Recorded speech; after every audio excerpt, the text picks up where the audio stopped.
Hello, എല്ലാ കൂട്ടുകാർക്കും നമസ്കാരം. സീരിയൽ മാനിയ വെറൈറ്റി സ്റ്റോറീസിൻ്റെ ഏറ്റവും പുതിയൊരു വീഡിയോയിലേക്ക് എല്ലാവർക്കും സ്വാഗതം കേട്ടോ. അപ്പോൾ ഞാൻ എത്തിയിരിക്കുന്നത് നമ്മുടെ കുടുംബവിളക്ക് സീരിയലിൻ്റെ നാളത്തെ ആ ഒരു സൂപ്പർ ഹിറ്റ് പ്രമോ വിശേഷമൊക്കെ ആയിട്ടാണ്. നേരെ നമുക്ക് ആ ഒരു കഥയിലേക്ക് പോയാലോ. അങ്ങനെ കഥ തുടങ്ങുമ്പോൾ നമ്മളെ കാണിക്കുന്നത് രഞ്ജിതയും അരവിന്ദനും കൂടെ നിന്ന് സംസാരിക്കുന്നതാണ്. അപ്പോൾ രണ്ടുപേരും ഇങ്ങനെ അങ്ങോട്ടും ഇങ്ങോട്ടും ഒക്കെ ഓരോ കാര്യങ്ങളൊക്കെ പറയുമ്പോൾ നമ്മുടെ അരവിന്ദൻ പറഞ്ഞു, രഞ്ജു നീ ഇനി നഷ്ടപ്പെട്ട കാര്യങ്ങളെക്കുറിച്ച് ആലോചിച്ച് തല പുണ്ണാക്കണ്ട. എന്തായാലും സംഭവിക്കാനുള്ളതൊക്കെ സംഭവിച്ചു, നീ ഒന്ന് സമാധാനപ്പെടുന്നു പറഞ്ഞു. രഞ്ജിതയാണെങ്കിലോ അതൊന്നും കേട്ടിട്ടും രഞ്ജിതയുടെ മനസ്സ് അടങ്ങുന്നില്ല. രഞ്ജിതയ്ക്ക് സുമിത്രയോടും അതുപോലെ തന്നെ സുമിത്രയുടെ മക്കളോടും പൂജയോടും ഒക്കെയുള്ള തീരാത്ത പകയാണ്. സുമിത്ര എൻ്റെ പൂജയെ അവളുടെ വശത്താക്കിയിട്ട് അവളെല്ലാം അവൾ തന്നെ സ്വന്തമായിട്ട് നേടിയെടുക്കും.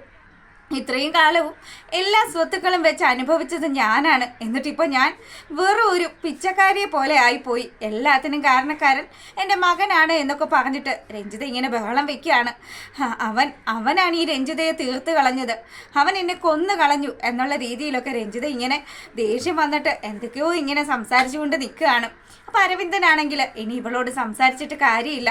രഞ്ജിതയുടെ മനസ്സിലിങ്ങനെ പക ആളിക്കത്തിക്കൊണ്ടേയിരിക്കുകയാണ്. രഞ്ജിതയാണെങ്കിൽ എത്രയും പെട്ടെന്ന് തന്നെ സുമിത്രയോടും അതുപോലെ തന്നെ സുമിത്രയുടെ മക്കളോടും ഒക്കെ പ്രതികാരം ചെയ്യണം. അതിനുവേണ്ടി രഞ്ജിതയോട് സംസാരിച്ചിട്ട് നമ്മുടെ പങ്കജ് ഇറങ്ങി പുറപ്പെട്ടിട്ടുമുണ്ട്. അങ്ങനെ ആ ഒരു സീനൊക്കെ അവിടെ നടക്കുമ്പോഴാണെങ്കിലോ സുമിത്രയുടെ കല്യാണ കാര്യങ്ങളൊക്കെ ഇപ്പറ പൊടിക്കുകയാണ്. അതിനു വേണ്ടുന്ന ആലോചനയും കാര്യങ്ങളും ഒക്കെ നടത്തണം. അമ്മയെ ഈ കാര്യങ്ങളൊക്കെ പറഞ്ഞ് ധരിപ്പിക്കണമെന്ന് വിചാരിച്ച് അനിരുദ്ധാണെങ്കിൽ ഡോക്ടർ പറഞ്ഞ കാര്യങ്ങൾ അതേപോലെ തന്നെ നമ്മുടെ അനന്യയുടെ അടുത്ത് സംസാരിക്കുകയാണ്. അനന്യാണെങ്കിലോ അല്ല അനി, നമ്മൾ അമ്മയോട് ഇങ്ങനെയൊക്കെ സംസാരിച്ചു കഴിഞ്ഞാൽ അമ്മ അതൊന്നും പോസിറ്റീവായിട്ട് കാണുമെന്ന് എനിക്ക് തോന്നുന്നില്ല. നമുക്കൊരു കാര്യം ചെയ്താലോ, അച്ഛൻ്റെ ആലോചന ഒന്ന് പ്രൊസീഡ് ചെയ്താലോ എന്ന് ചോദിക്കുക. അപ്പോൾ ഇത് കേട്ടതും ഇല്ലടോ, ഇനി അച്ഛനും അമ്മയും തമ്മിൽ ഇനി ഒരു ജീവിതം, അത് എനിക്ക് തോന്നുന്നില്ല അമ്മ അതൊന്നും സമ്മതിക്കുമെന്ന്. നമ്മൾ അനന്യ ഇങ്ങനെയൊക്കെ പറയുന്ന ആ ഒരു സമയത്താണെങ്കിലോ നമ്മുടെ അനിരുദ്ധ പറഞ്ഞു, അനന്യ ഈ ജോലി അത് ഞാൻ നിന്നെ ഏൽപ്പിക്കുക.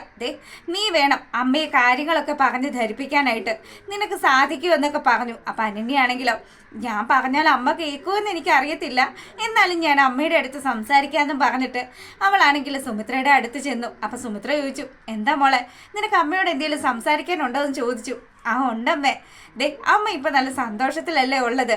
പിന്നെ ഡോക്ടർ ചില കാര്യങ്ങളൊക്കെ പറഞ്ഞു, അമ്മയ്ക്ക് അധികം ടെൻഷൻ തരാൻ പാടില്ല എന്ന്. ഇപ്പം അങ്ങനെ അനന്യ ആ കാര്യം സുമിത്രയുടെ അടുത്ത് പറയാൻ തുടങ്ങുകയാണ്. അമ്മ, നമ്മുടെ ജീവിതത്തിൽ ഒരുപാട് പ്രതിസന്ധികളൊക്കെ ഉണ്ടാവുമല്ലോ.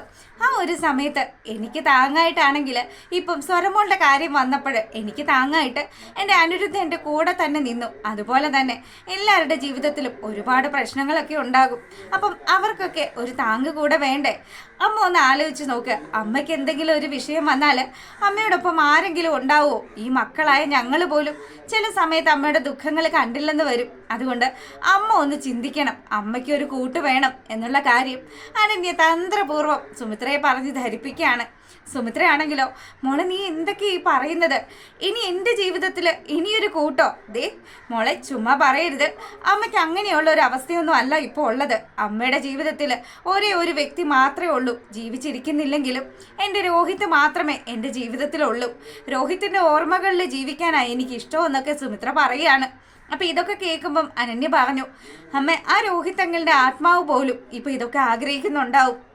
ആ ഒരു രീതിയിലൂടെയാണ് അമ്മ ഇപ്പം കടന്നു പോകുന്നത് എന്നൊക്കെ ഇങ്ങനെ സുമിത്രയെ പറഞ്ഞ് ധരിപ്പിക്കുകയാണ്. അപ്പോൾ ഡോക്ടർ കൂടെ ആയതുകൊണ്ട് അതിൻ്റെ ആ ഒരു വശങ്ങളെല്ലാം നമ്മുടെ സുമിത്രയെ പറഞ്ഞ് അനന്യ ധരിപ്പിക്കുമ്പോഴത്തേക്കിനും സുമിത്രക്കാണെങ്കിലോ ഇതൊന്നും ഉൾക്കൊള്ളാൻ സാധിക്കാത്ത ആ ഒരു മാനസികാവസ്ഥയിലേക്ക് മാറുകയാണ്.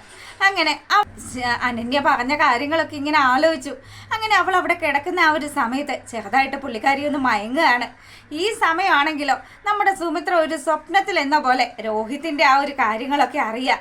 രോഹിത്ത് സുമിത്രയുടെ അടുത്ത് വന്നിരുന്നിട്ട് സുമിത്രയെ വിളിക്കുകയാണ്. അപ്പം സുമിത്രയാണെങ്കിൽ ഉറക്കത്തിൽ നിന്ന് പതുക്കെ എഴുന്നേറ്റു. നോക്കുന്ന സമയത്താണെങ്കിലോ ഇതൊക്കെ ശരിക്കും റിയൽ ആയിട്ട് നടക്കുന്നത് പോലെ തന്നെ സുമിത്രയ്ക്ക് ഫീൽ ചെയ്യുകയാണ്.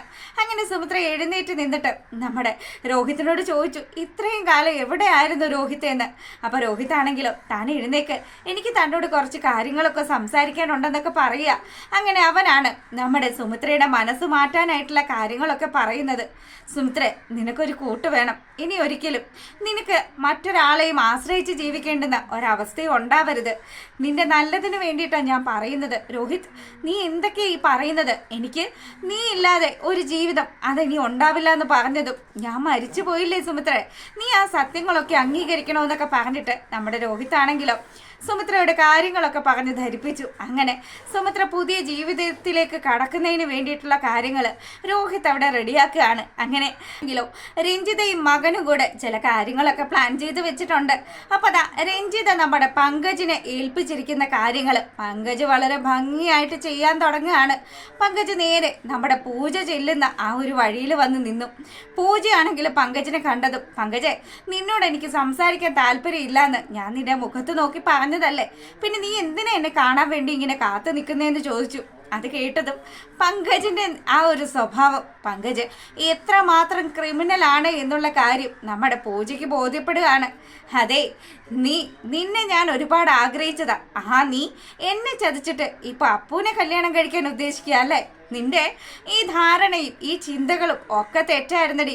നിന്നെ വിശ്വസിപ്പിച്ച് നിന്നെ എൻ്റെ ഒപ്പം നിർത്തിയതാണ് ഞാനെന്നൊക്കെ പറഞ്ഞിട്ട് ഇവൻ ചെയ്തു കൂട്ടിയ സകല വൃത്തികേടുകളും നമ്മുടെ പൂജയുടെ മുന്നിൽ നിന്നങ്ങ് വിളമ്പുകയാണ്. അപ്പോൾ പൂജയാണെങ്കിലോ നീ ഇത്തരക്കാരനാണ് എന്നും നിന്റെ അമ്മ ഇതിനൊക്കെ കൂട്ടു നിൽക്കുകയാണ് എന്നുമുള്ള കാര്യമൊന്നും എനിക്കറിയില്ലായിരുന്നു.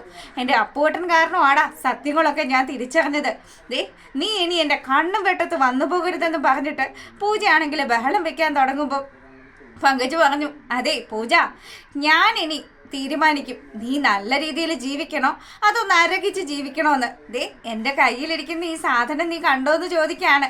അപ്പോൾ പങ്കജാണെങ്കിൽ നല്ല വെൽ പ്ലാൻഡ് ആയിട്ടാണ് വന്നിരിക്കുന്നത് നമ്മുടെ പൂജയെ തീർക്കുന്നതിന് വേണ്ടിയിട്ട്. പൂജ ഈ ഒരു സൗന്ദര്യമൊക്കെ വെച്ചുകൊണ്ടാണല്ലോ നടക്കുന്നത്. അപ്പോൾ പൂജയുടെ ഈ ഒരു സൗന്ദര്യം നശിപ്പിക്കണം. അതിന് വേണ്ടിയിട്ട് പങ്കജാണെങ്കിൽ കയ്യിൽ കരുതിയ ആ ഒരു സാധനം ഇങ്ങ് എടുക്കുകയാണ്.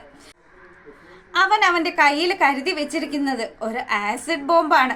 അപ്പം ആ ഒരു ആസിഡിൻ്റെ ആ ഒരു ശരിക്കും പറഞ്ഞാൽ നമ്മൾ കാണുമ്പോഴത്തേക്കിനും അതൊരു എഗ്ഗ് പോലെയാണ് തോന്നുന്നത്. ആ ഒരു മുട്ട പോലത്തെ സാധനം എടുത്തിട്ട് അത് നമ്മുടെ പൂജയുടെ നേരെ എറിയാൻ തയ്യാറായിട്ട് പങ്കജ് നിൽക്കുന്നത് കാണിച്ചുകൊണ്ടാണ് ആ കഥ അവസാനിക്കുന്നത്. അപ്പോൾ നാളെ അതിൻ്റെ ആ ഒരു വിശേഷങ്ങളൊക്കെ ആയിട്ട് വരുന്നതായിരിക്കും. അതുവരെ എല്ലാവർക്കും നല്ലൊരു രാത്രിയൊക്കെ ആശംസിച്ചുകൊണ്ട് വീഡിയോ വൈൻഡപ്പ് ചെയ്യാണ്.